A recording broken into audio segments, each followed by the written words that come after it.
The world is going through exciting times. India is going through more exciting times. So you are in the best of the space. India needs people like you, the next generation, and there is no dearth of opportunities. Corporate world beckons people who are sincere, who are dedicated, and who can contribute both to the organization and the country as well. I would say whether we like it or not, whether we aspire or not, India will become the third largest economy in this decade itself. I am very confident about it. And as we progress towards the third largest economy, obviously there is a lot of opportunities that is present and will be created in the future. Come, embrace the future with all the excitements and commitments and dedicate yourself, first to yourself and then to the organization, and naturally the country will also prosper. Wish you all the best, and I pray to the Almighty to bless you with all only the good things in the world. Thank you so much. So I think it's more than a year since we met, right? So how has been the year? You still believe what I said when we met for the first time? Can be frank. We didn't speak about certain management aspects, right? And what future holds for management graduates and of course the industry. Should we remember those words or not? Very first day. Yeah, I know. So Dr. Sundar, when he invited for this outbound program, I thought, let me prepare myself for this evening. So one quality what I have always believed in management professionals is preparation. You might go for a 10 minutes meeting, but it will call for a day's preparation at least. That's a given quality. And that's what I think is troubling. Maybe we should show more of the other minds. From other places. Yes. Okay. Yeah, sure. Okay. Sorry. So that's what management education is all about. And I still remember what I said the very first time we met. MBA is not Master of Business Administration. What it is? What it is?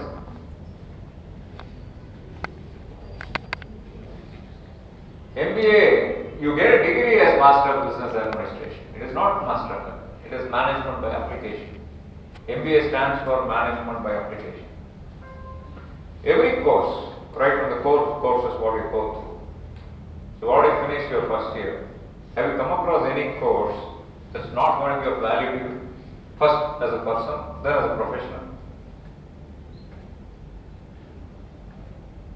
Let it be an interaction rather than a monologue. I don't prefer a monologue. I think the entire purpose of this get together is only for interaction. Feel frank. Don't worry whether you tell what I expect or what you expect I tell you.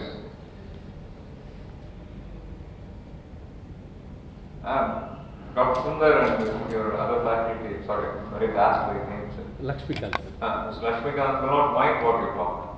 I'm sure I can say that. Yes. Feel frank. Again, I repeat my question. Is there any course in the last 1 year what you have learned? I'm not saying what you have been taught. I will never say, I still repeat. No, this also I said in the first meeting what I had. Management cannot be taught. It has to be learned. Unless you internalize what you study, you don't really enjoy the management course. Do you agree with me or not?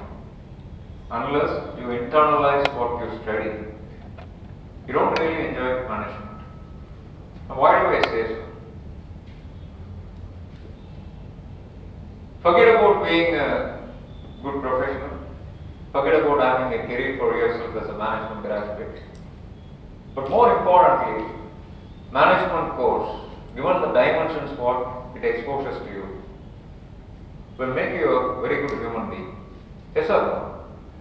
It will help. It will first help you to organize yourself. Second, it will help you to be a better child in your family. And when you get married, it will help you to be a better spouse. When you bear children, it will help you to be better parents. Then at colleagues and peers, you will treat them with equanimity. So that's all qualities of a good human being, right? What else do you require? You have to be a good child. You have to be a good spouse. Then you have to be a good parent. You have to be a good colleague. And you have to be a good social life. When I say social life, don't get me wrong. It's not going to parties and enjoying. No, I don't mean it. Even I don't do it. Many of us believe corporate life is all about parties. Correct? Yes, sir. A successful executive is today many a times measured wrongly. I'm sure my colleague Dr. Rajmohan will agree with me. In how many clubs he is a member, how many social gatherings he is a member, how many parties he attends in a month. That's sometimes considered as a measure of success in corporate world. Yes or no, Doctor?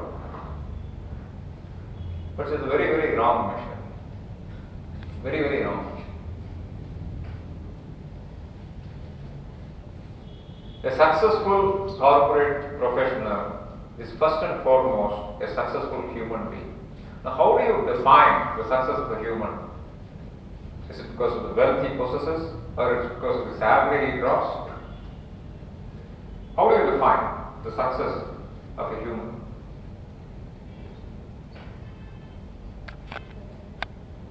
How do you define? Mahindra and Mahindra MD, Anand Mahindra, wrote about a party, grandmother of Coimbatore. How many of you have read it? How many of you understand Tamil here? Or don't understand Tamil, brother? There are people who don't understand Tamil, or you picked up Tamil after coming here, still don't understand Tamil. Yeah? No issue. So, Anand Mahindra, Managing Director of Mahindra and Mahindra Group of Companies, wrote about one lady in Coimbatore. Lady, called Fatima of Coimbatore. Fatima means grandmother.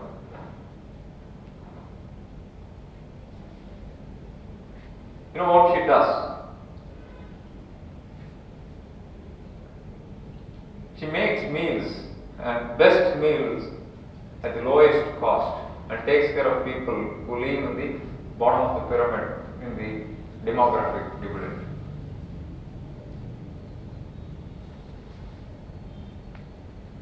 Anand Mahindra gifted her a house, recognizing this deed of hers.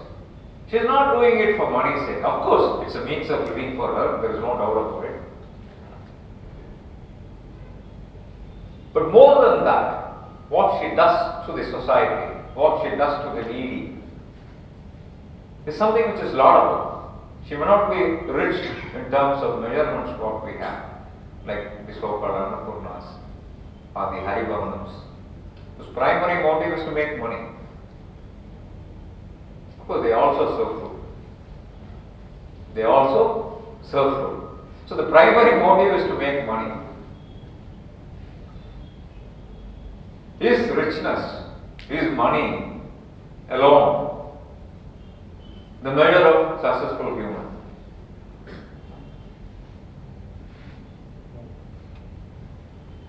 And I'm with confidence I can say, with permission of your professors and my colleague here, unless otherwise, as a human, as a person, you aspire to be successful, will you fit into a corporate which expects performance day in and day out for at least 200 hours in a month and 250 days in a year and at least 35 years of your life, irrespective of how many job changes you have? That doesn't matter. Possible? Is it possible? Want me to repeat? Please let me know. I will repeat. I said, unless as a person you aspire to be successful, is it possible for us to be successful in corporate world which expects us to perform minimum 200 hours a month? I'm repeating, minimum 200 hours a month, minimum 250 days in a year, and minimum 35 years of our life. Am I right, doctor, in terms of statistics? I'm already 35 years in corporate, but I have another 5 years to go. Another 16 months. 12,000 hours I have to put in again. I'm ready. I still consider myself young, at least at heart.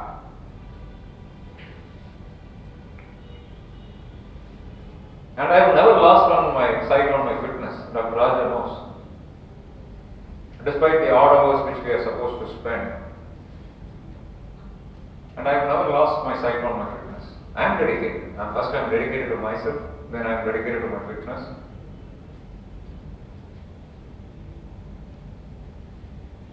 So I keep saying 3 essential qualities for you to become successful professional: KQ, PF and ES.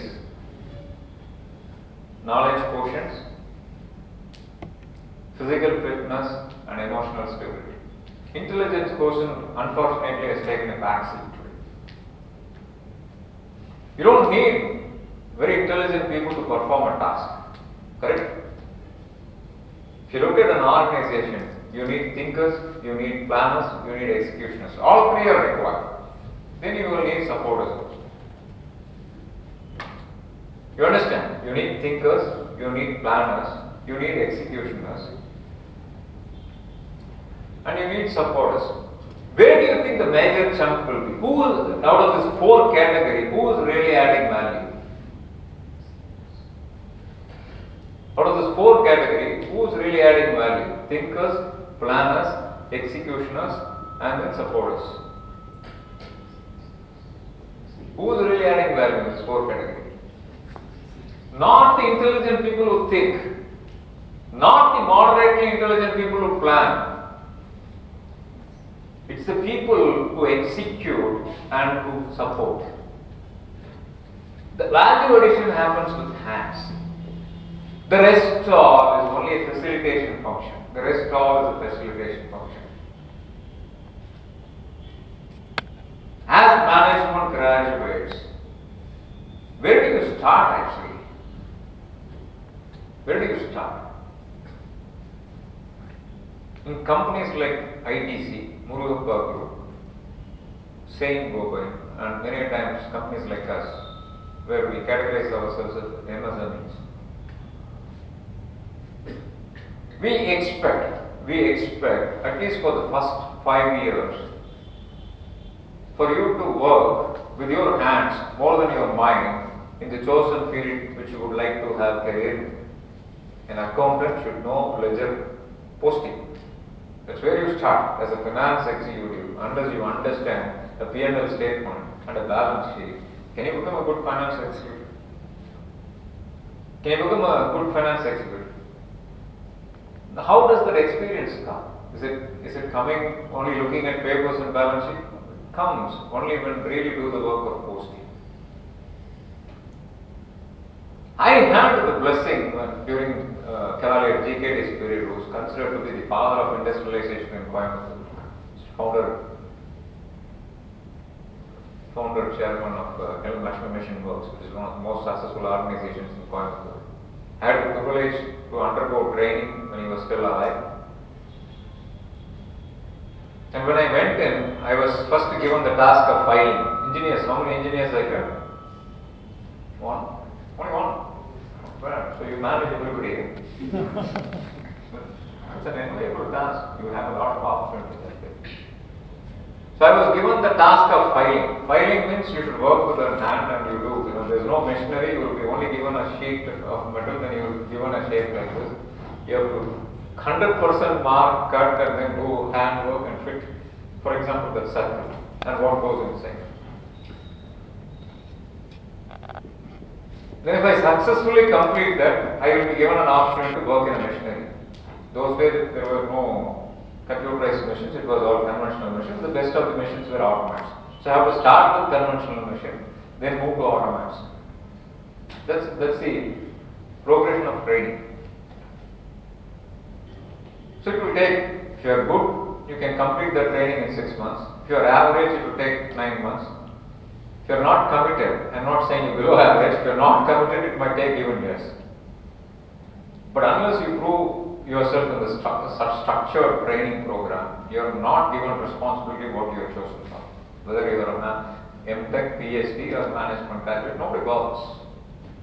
GKD believed, unless you prove yourself with the fundamentals, because it's a manufacturing organization. LMW is a manufacturing organization. The success comes out of manufacturing competitiveness. And unless people in an organization can be competitive, can the organization by itself be competitive? Unless people in the organization are competitive, can the organization by itself become competitive? You can have best of the infrastructure. Today money is available. No problem. You only have to have 2 times the debt what you look for. That's all. Assets should be there. But otherwise, banks are ready to fund if you have a good idea and good business plan. Can you buy people? Can you buy people? Today, the entire world is moving towards a triple P approach. You know that. What are the three P's? Yeah. What are the 3 P's? Sorry? People, preservation, perception. Who's that? People, Preservation, perception. people, preservation, and perception. Okay. Okay, let me. The corporate world looks at 3 P's as people, planet, and profit. People, planet, and profit. Even there, the first P stands for people. So the world has today recognized the value of people. The world has today recognized the value of people. The 4 P's, what do you learn? What are the 4 P's?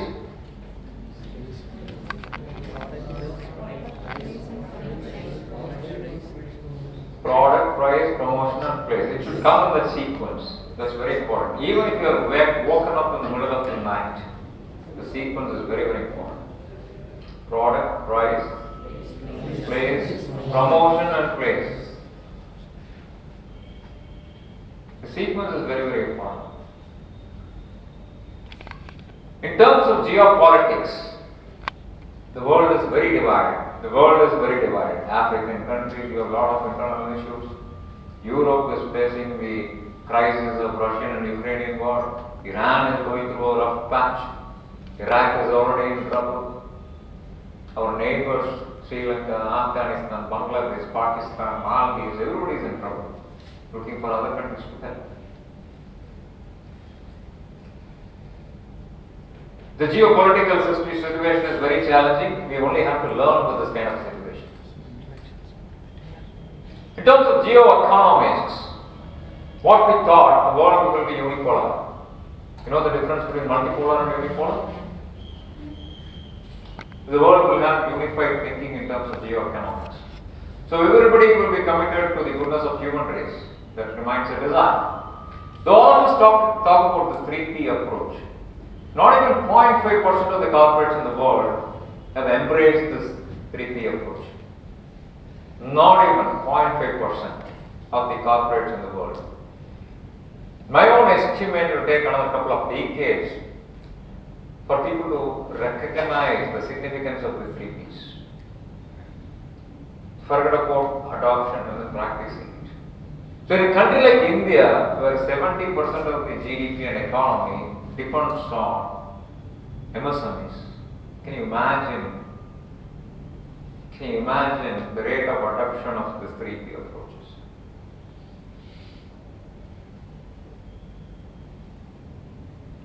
So today the globalized world is looking at reverse protection.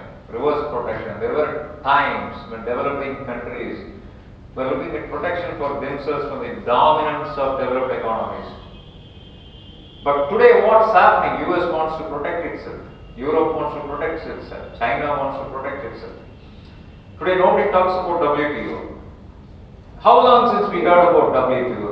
It's almost 2-3 years since we heard about WTO. WTO has lost its significance. You know what WTO is? What is it? What is its responsibility? Its responsibility to ensure that the world does fair transactions for the benefit of the society, global society. Only fair transactions will happen. Of course, there are other socio-economic balances also as part of their responsibility. The major responsibility is to make sure there are only fair business practices across the world. That's the major responsibility. But I have forgotten the existence of WTO. I have completely forgotten because I have no role to play. There is no role to play. So there are non-tariff barriers today in almost all the economies. Whether you call China, US, Europe, Germany, Italy, France, you have a lot of non-tariff barriers. So they don't even know, they don't even tell the rest of the world how they are protecting themselves. They simply make sure they don't import. That's all. They simply make sure they don't import. But as Indians, we have a mentality.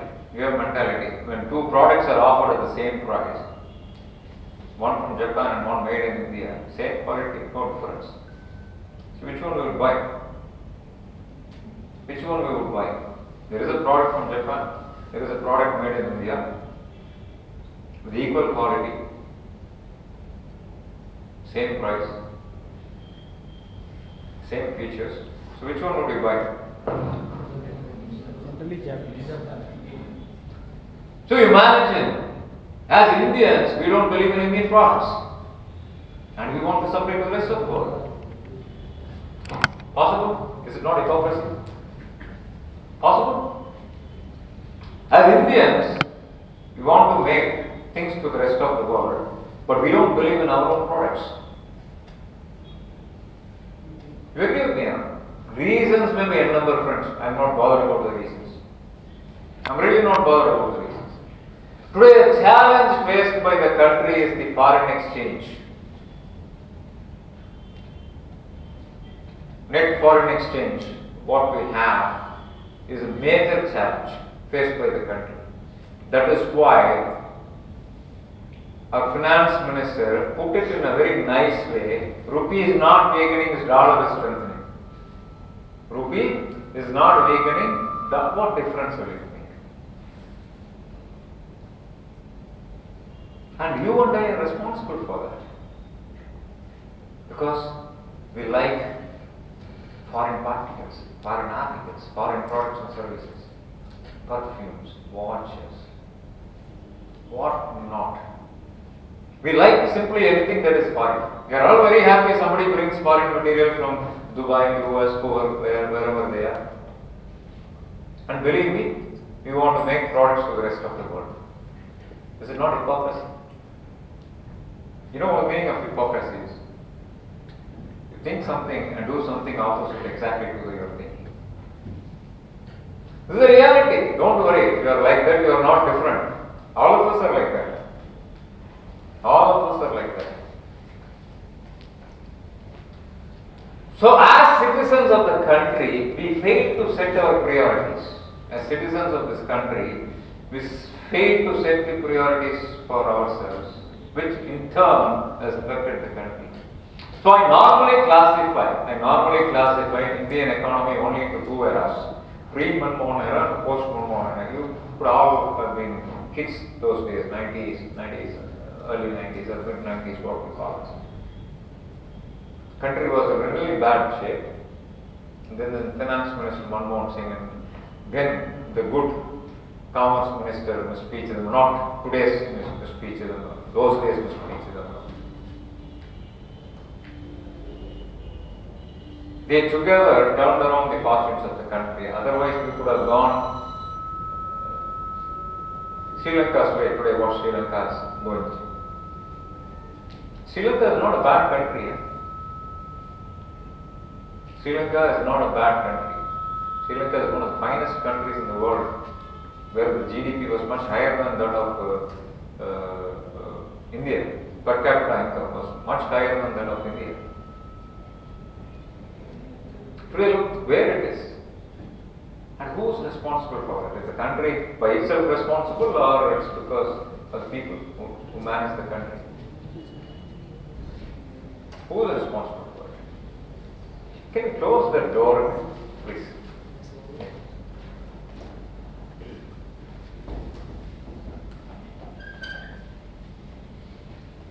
Who is responsible? And it's people like us. It's people like we always realize the mistakes what we make. So today Americans are talking about wrongly electing Joe Biden. They now think Trump was always a better choice.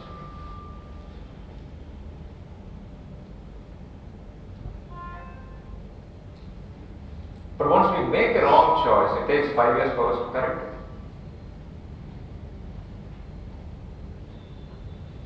Right? But as responsible citizens, with God-given gift of a postgraduate education in management, shouldn't we be more bothered about what our priorities and country's priorities are? Shouldn't we believe unless the country is hale and healthy, our future is hale and healthy? You agree with me or not? I am only talking about today balance of payment position where the net foreign exchange is very much skewed in favor of debits rather than credits. Is it not responsibility of each one of us here to contribute to the exchequer by protecting the country by not buying foreign articles? One of the fallouts of the market opening of market economy during the Manmohan Singh era, he opened up the market also. I don't know how many of you remember the TVs like Solitaire, Dynora, Monitor. They were not bad TVs. They were not bad TVs. But unfortunately, because of our preference to imported TVs, they went bankrupt.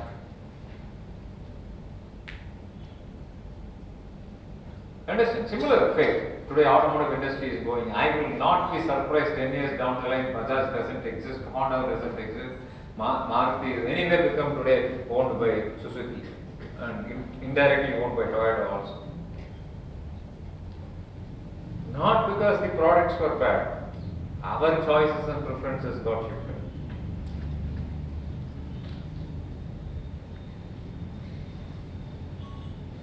You understand what I'm saying? So there used to be, of course, there are challenges what we go through because as a country, today, given the interest cost what we have to pay for borrowings is one of the highest in the world.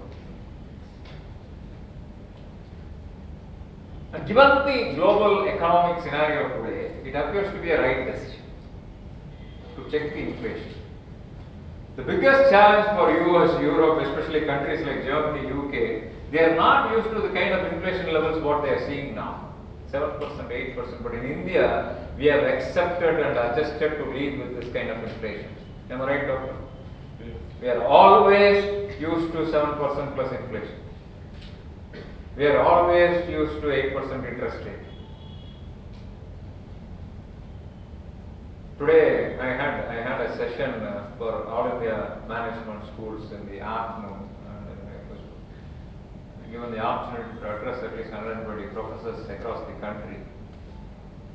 So I was telling them, I don't go by the traditional debt equity ratio measures.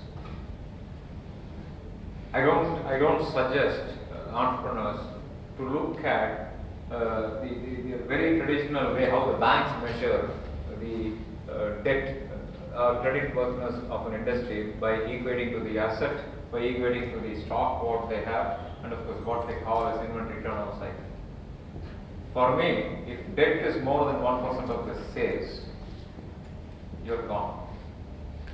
I repeat, when debt is more than 1% of the sales, you're gone. Because the business margins are kind of today under strain. If you make 7 to 8% margin on sales, you consider to be lucky. And in the 7 to 8%, how much you can reap? And sales is the only thing which helps you to contribute to the repayment. And if you base your debt on debt, inventory and asset, will you be able to pay back? You won't be able to pay back. You agree with me or not? Unless you earn, unless you make money, unless you save money, how do you pay back? So I keep saying, whenever I get an opportunity to interact with entrepreneurs, I keep saying, don't expand, improve. Because the business cycle is always sinusoidal.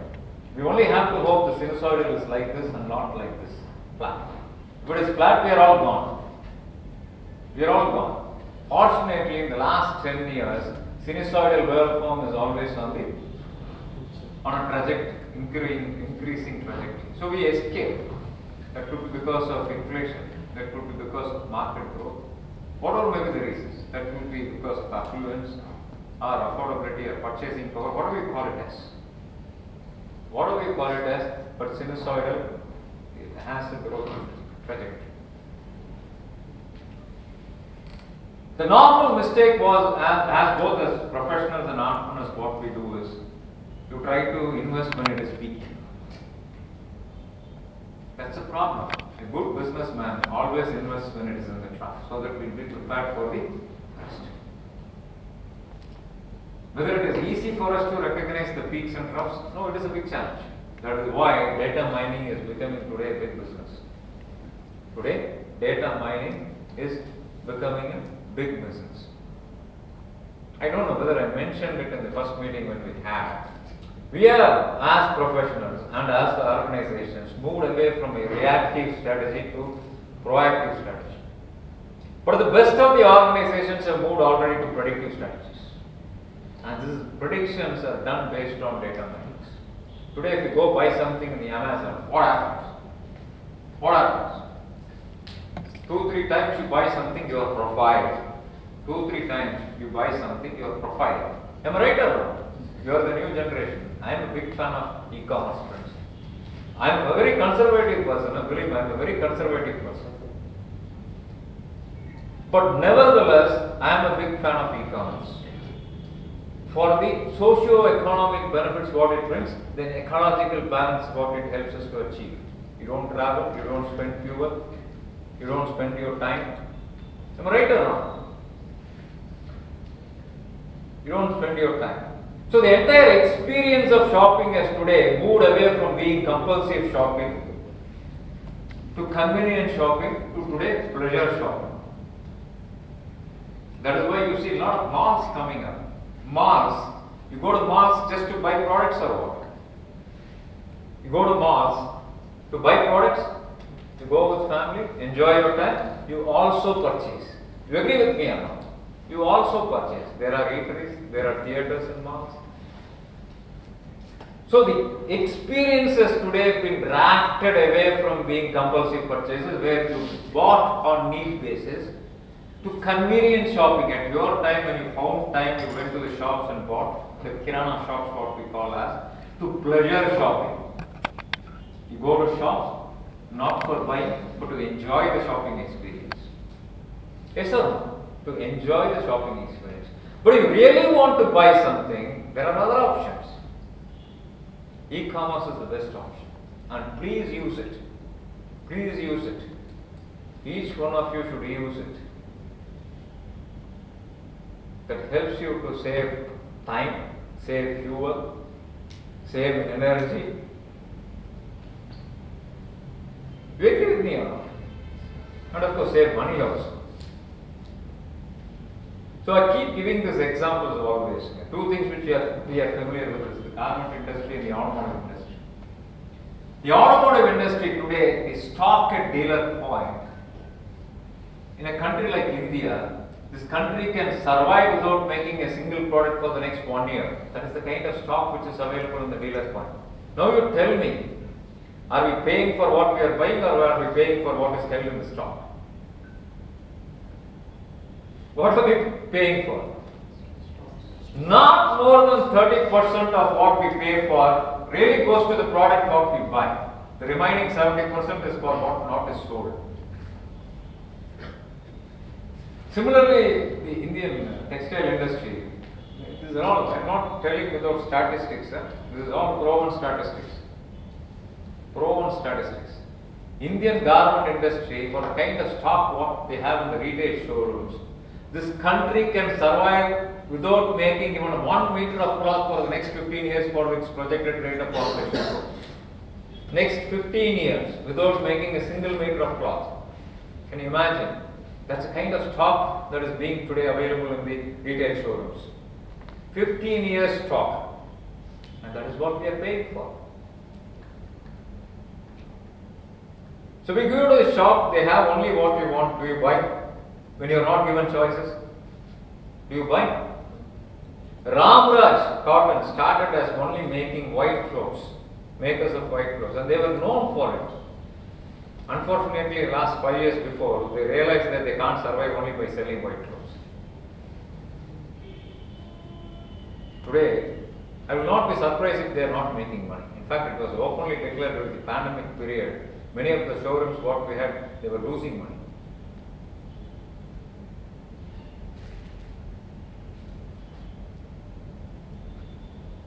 So look at the complexity of the marketing, business process, and the dynamicity in which we need to operate on.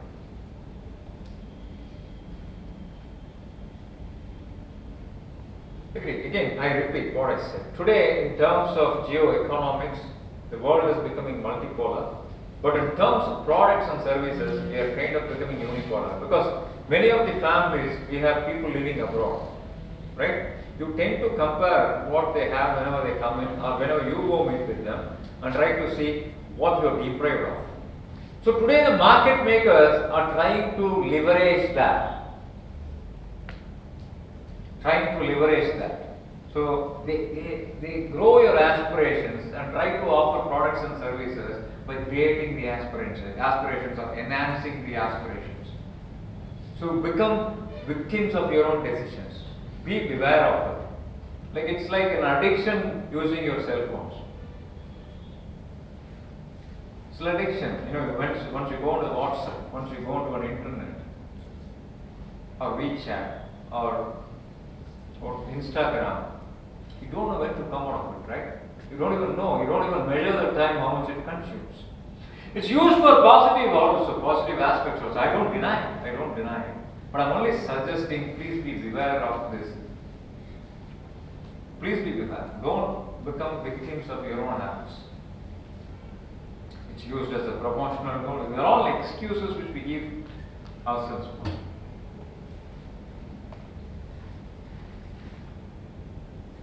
So I keep asking a question whenever I keep given an opportunity to talk to a budding professional like you. So what is your first priority as a student or as a learner? What is your first priority?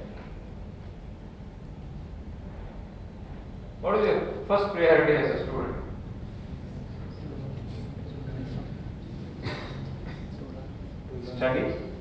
Study well, study very well.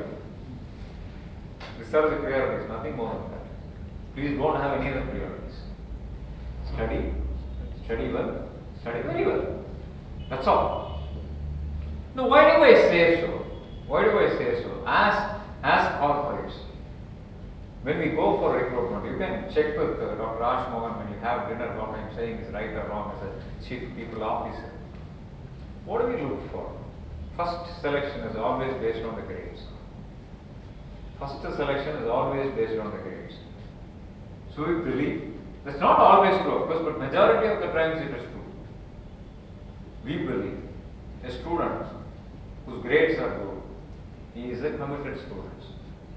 So we believe a committed student will also be a committed professional. Is there anything wrong in it? Simple, that's all. We believe, again I am repeating, a student who has good grades is a committed student.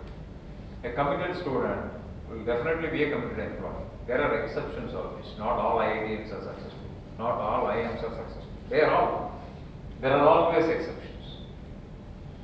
Not all IAS officers are as good as other IAS officers. This city has grown. Today, this city contributes to more than 40% of Tamil Nadu's GDP, at least 5% of the national GDP. Has grown without IIMs, IITs. Correct or no, doctor? only because of the entrepreneurial spirit. The people who started the entrepreneurial revolution in this city, which was hitherto, Tirupur was part of the city. You know, you could take any industrial town around, they were all part of the city, including Ampi, Europe. Were started by people who do not even know to write and read their name in English. Believe me. That though they were the first generation entrepreneurs. Aren't we blessed to go through management education? Somebody who is not known to write his name in English and read his name in English was one of the best exporters in Tirupur. Difficult for you to believe, right? Viking. You name anybody, Eastman, Switcher, Stallion, you name anybody. They were all started by people who were farmers actually. I can say that. Who were farmers. Is it possible for you to believe that? You know or you believe in it. Very difficult. Because I live there, I know this. Coimbatore is not too far away from the Coimbatore textile mills, which those days it was known as Manchester of South India. Manchester those days in UK was known for textile products. And Coimbatore was regarded as Manchester of South India. Bombay then was the Manchester of India, and Coimbatore was known as Manchester of South India. Later, when Bombay went because of Datta Samant, the union leader, the mills went out of operation. Coimbatore emerged itself as number one in the country in textile field. Those textile mills were also started by people who didn't have a formal education. They produced some of the finest yarns in the country.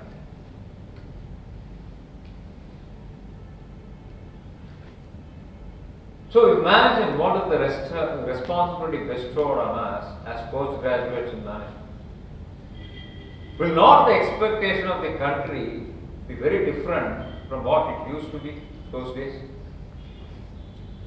As educated professionals, as qualified professionals, shouldn't we be more responsible towards what we are doing and what we are supposed to do?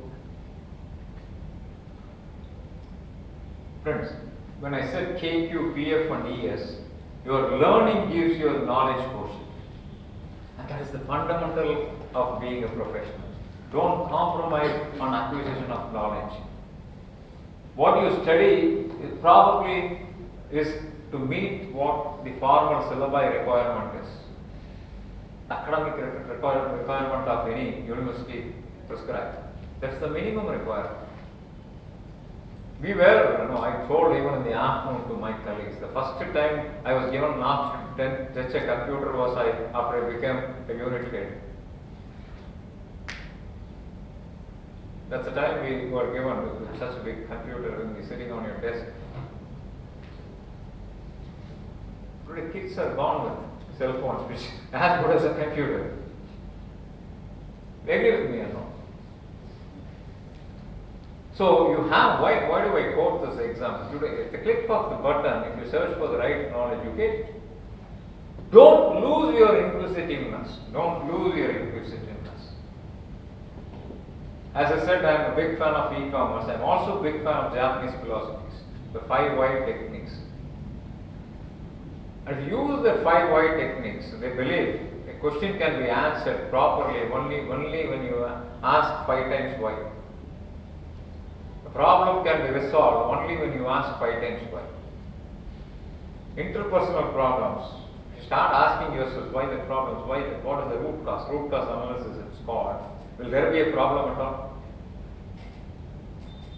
Interpersonal problems, you start analyzing 5 times why for the root cause. Will there be a problem at all? That is what management education helps you.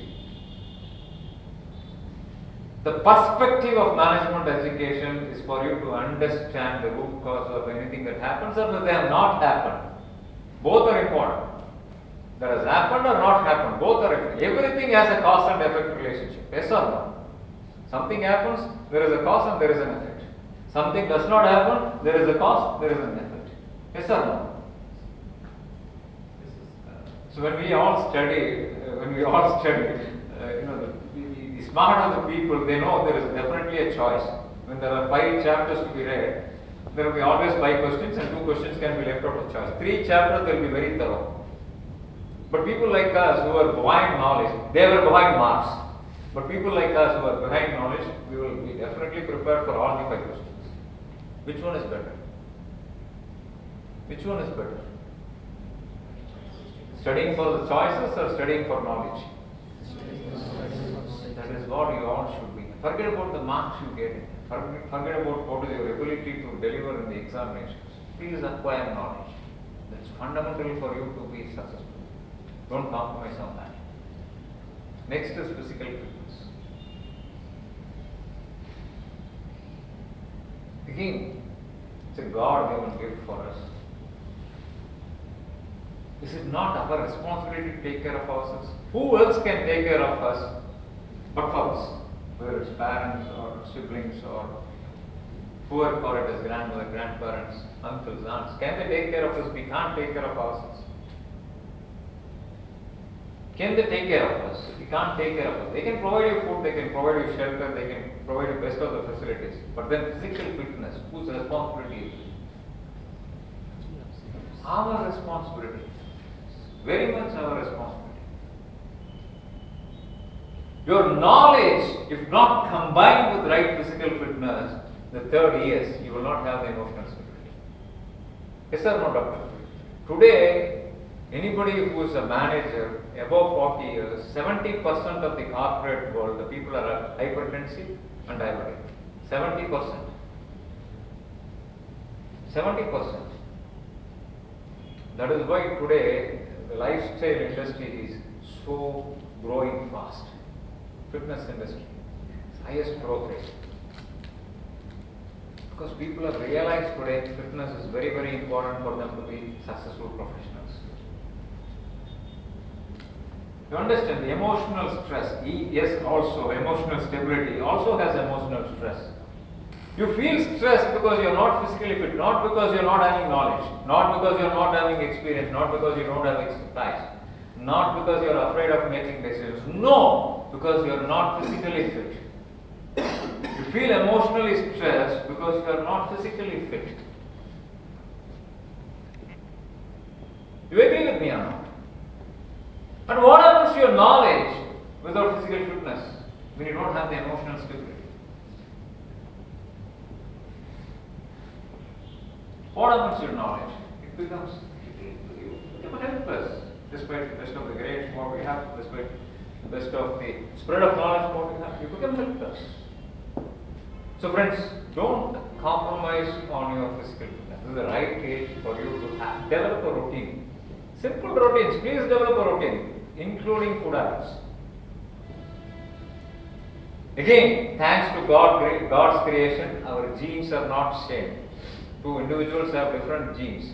And you please identify the food what suits you to your gene. Don't go by what doctors say or don't go by what the so-called dietitians prescribe. They will have a common menu, that's all. But it doesn't suit everybody. In my own case, you take, I was going through fruit diet. Morning, I used to take fruits. And of course, afternoon, a little bit of meal, and the night again further downsizing of the meal. Then I realized, after 5 years, I realized the fruit diet is not helping. I switched over to paisa. What do you call that in Tamil English? The spent over food, no? The yesterday's food taking today. So that's called paisa. I switched over to that. My bowel habits increased manifold times. And I realized what suited for my body is that kind of food, not one generically which is recommended by dietitians. Today my ulcer is under control. Ulcer not because of any other habits, because of taking too much of tea. He keeps advising me, sir, you're drinking too much of tea. But we don't drink tea for the sake of drinking. It's a kind of food what we have. It's a time pass. Every 2 hours we don't take tea, you don't pass the time. So because of that, the gap between the food, morning breakfast and the lunch, and if you try to have tea closer to the lunchtime, your stomach is empty, that is what becomes notorious to your stomach. Unfortunately, I'm not able to avoid it. I start 3 times and again I start. So one union leader told me, as a leader, if you can't decide what you want and you become victim of your habit, can you convince your followers? I repeat, as a leader, you can't decide what you don't want and stick to it. Will you be able to convince your followers? Can't. So what is leadership all about? So we start as managers, as management graduates, then we become leaders, then we become entrepreneurs. Correct or not? Today, the world is moving towards entrepreneurship. Entrepreneurship does not mean we should do business on our own. It simply means ownership. The task what is given to us, the responsibility what is given to us, we need to own. That is what entrepreneurship is all about. Not doing business alone. Friends, I keep saying, whenever again I get an opportunity, there is a difference between self-employment and entrepreneurship. Self-employment is nothing but an alternate means of earning. Remember, self-employment is nothing but alternate means of earning. Today I go to work, I earn 20,000 rupees. I do something on my own, I earn 15,000 rupees. I am happy with that. That is self-employment, because we don't want to get. That's what gig economy is all about. What is this Uber people doing? This eateries, the app-based eateries. What are they doing? It is a kind of self-employment. They choose the timing they want to work. They choose the number of deliveries they want to make. Yes or no? It's a kind of self-employment. They are not falling into any formal structure. They don't want to fall into any formal structure. They want to choose their working time. They want to choose their working days. And they decide, I earn today 100 rupees, I'm happy with that. But in a formal organization, you need to be there. If 8 o'clock is the time, you need to be there by 8 o'clock. If you can leave by 5:30, you can leave only by 5:30. And what you do in between also is monitored by your superiors. Yes or no, doctor? It's not easy. It's not easy to work in a structured environment. For that, again, you need a lot of personal discipline. You need a lot of personal discipline.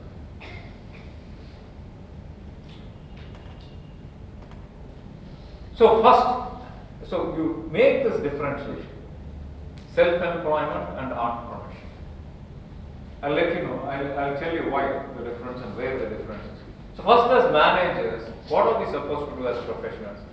We are supposed to maintain the value, right? We are supposed to maintain the value of the organization. We are supposed to maintain the value of EVA, what we call economic value add. What is economic value add? There is somebody before us, he has added 1 rupee to the product. There are only two ways, friends. Either you add value or reduce cost. That is our responsibility as professionals. Yes or no?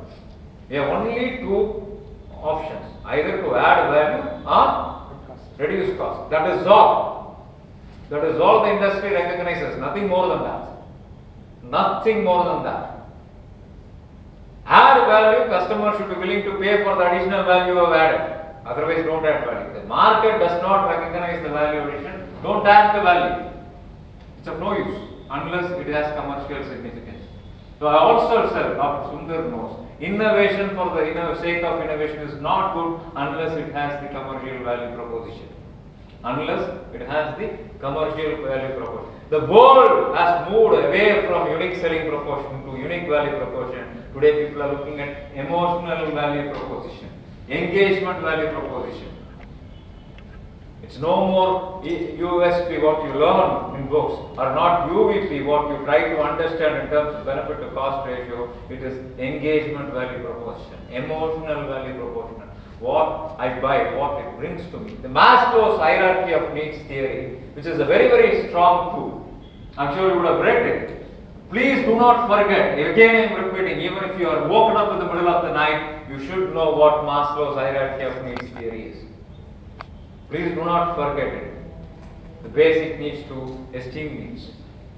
If you can fit yourself rightly in the triangle, half of the success as a professional is achieved. Half of the success as a professional is achieved. You have to only say where you belong to in that triangle, whether you are in the basic needs or in the psychological needs or in the esteem needs category. That's all. That is all. So the demographic dividend what we have today based on the education, experience, earnings, it will help you to fit the consumer or profile the consumer in the hierarchy of needs theory. Then you have the right product for the right price and for the right consumer. Again, fundamental. Please be aware of this. Very well aware of this.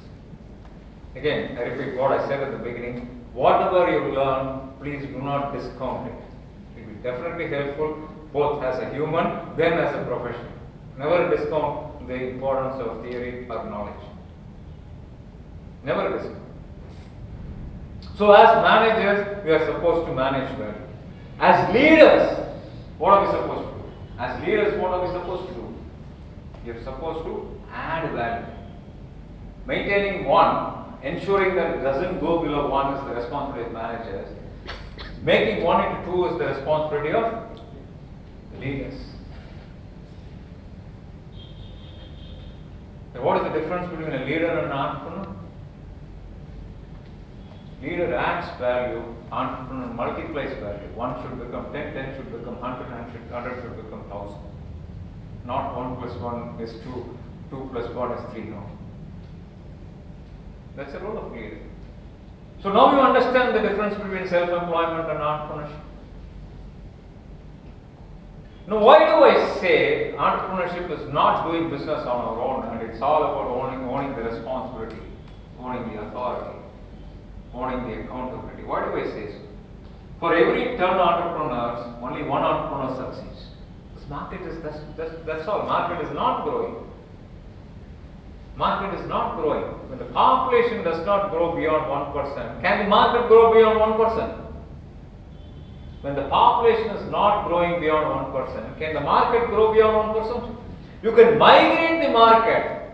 Probably you can make people from lower income group to lower middle income group, and then middle income group to higher middle income group, then the higher income group. You can only migrate the population, but you cannot per se absolutely grow the market. There are countries, developed economies, where the market is actually looking at degrowth. Population is on the reverse growth. China, because of one-child policy, the population is on the negative growth. India is supposed to have a stable population, but unfortunately because of various other reasons, India is not able to maintain the parity. Still, Indian population is growing at 1%. Where it has to grow, it is not growing. Where it should not grow, it is growing. That is a different issue. Disparity.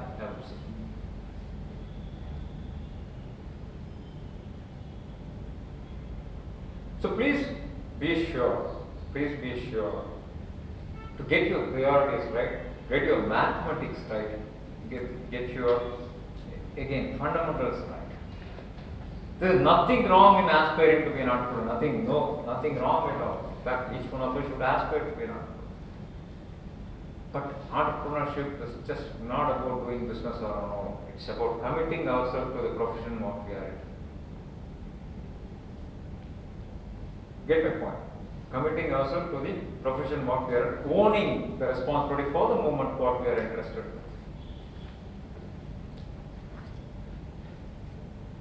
Friends, having spoken for so much of time, I don't know how much time I've taken actually.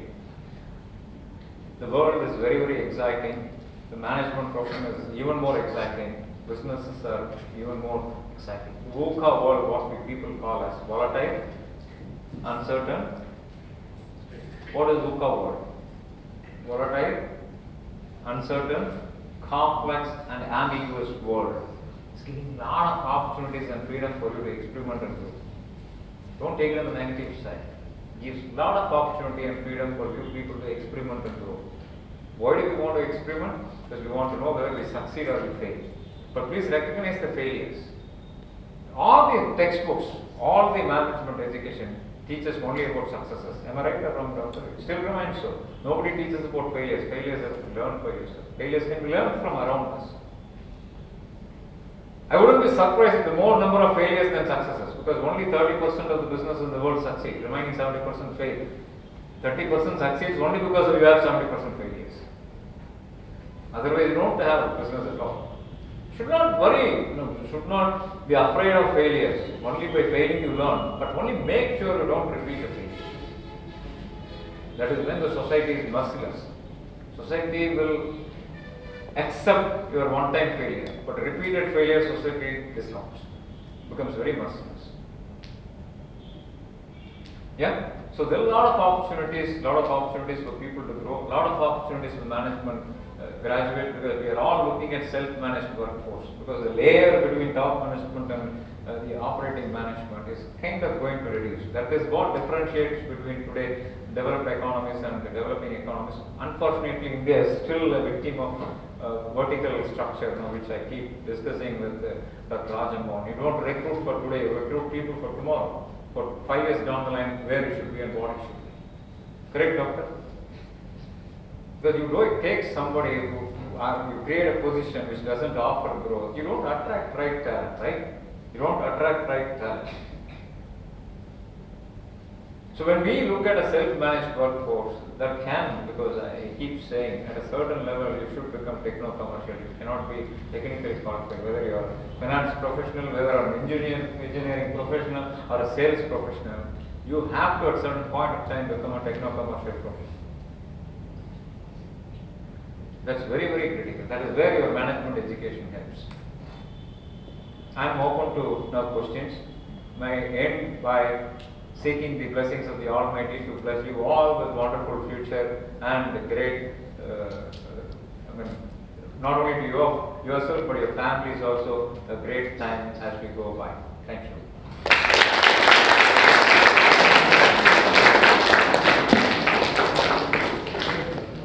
Thank you.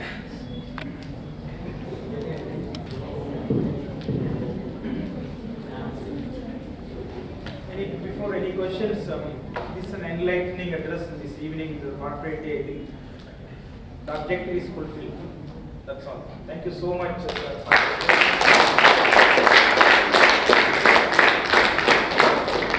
Let me just give a standing ovation for this night's message. I think Make yourself comfortable.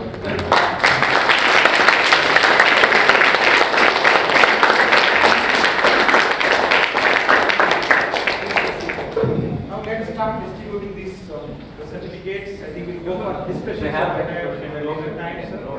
So we'd like to invite Hari Kishore to join us as well to give out the certificates along with.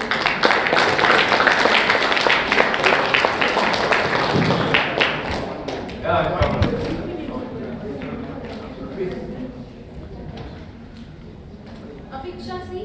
Doctor, come. No, please. Come on, sir. No, please come. I apologize, sir. Please join us, sir. Please.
Chancy Priyadarshini. Okay போதும்.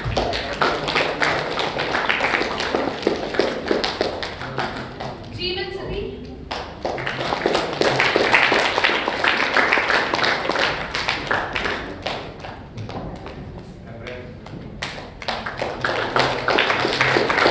Kalayasan.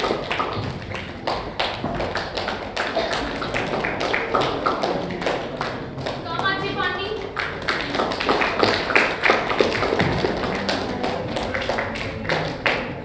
Mahalakshmi. Megha.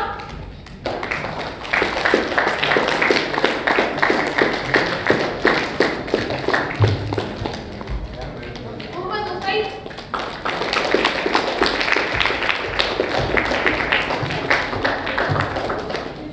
Muralidharan.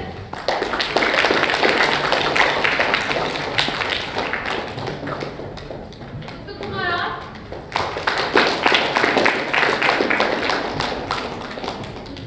Ramalakshmi M.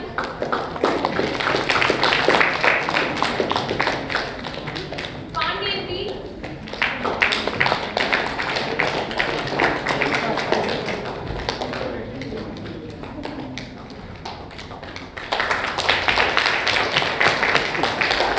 Pavitra Adithya.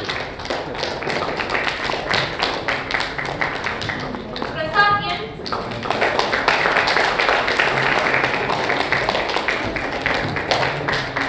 Praveen Kumar P.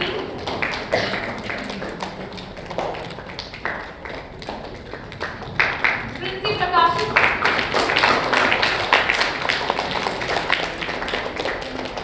Priyan Kavi.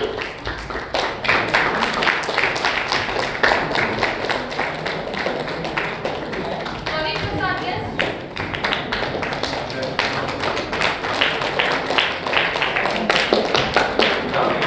Nithin Devaraaj.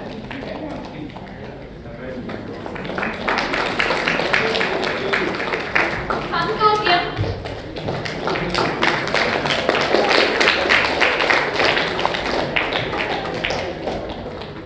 Sarika S.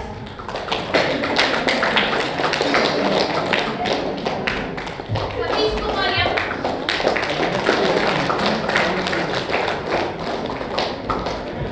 Shanmugavel K.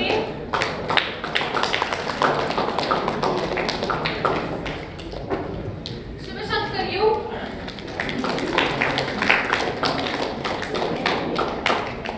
Sneha TV.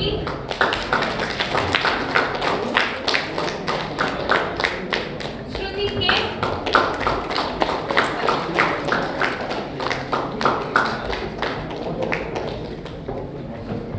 Vaishnavi Jayan.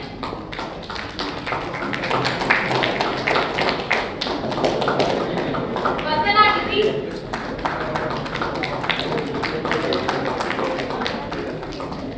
Vandana Vidhukumar.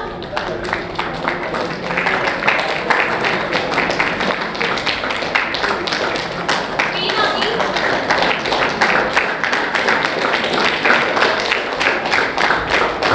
Venkatesh R.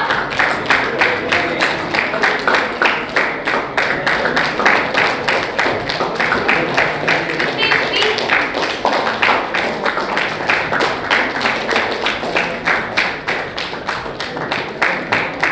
Vignesh.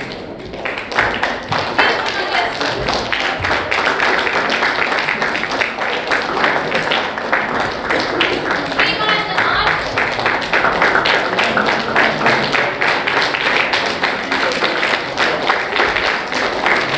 Nithin Devaraaj.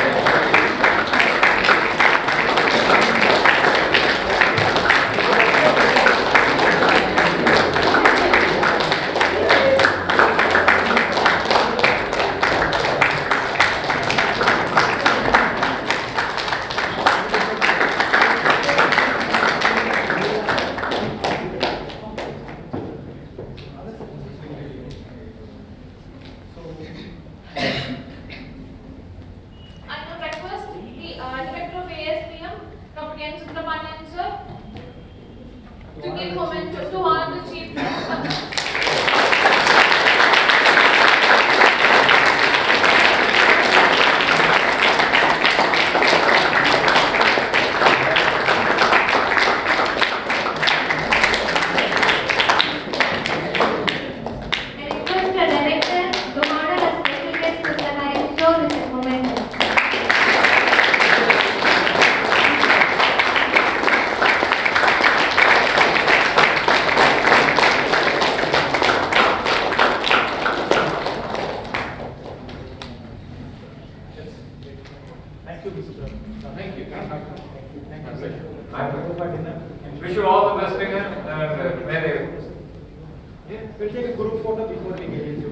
Dinner, sorry. Planning அவ்வளோதான்.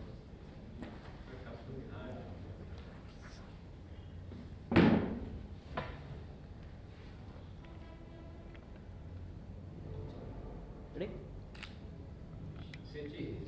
Right right இங்கே வச்சுருக்கேன் அப்படி மெதுவாக அடிங்க.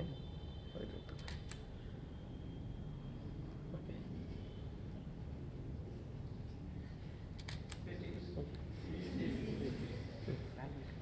பண்ணிட்டேன் முடிச்சுட்டு ready ready smile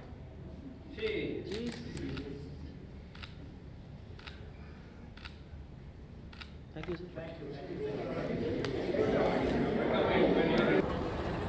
Okay, sir. Thank you. Thank you.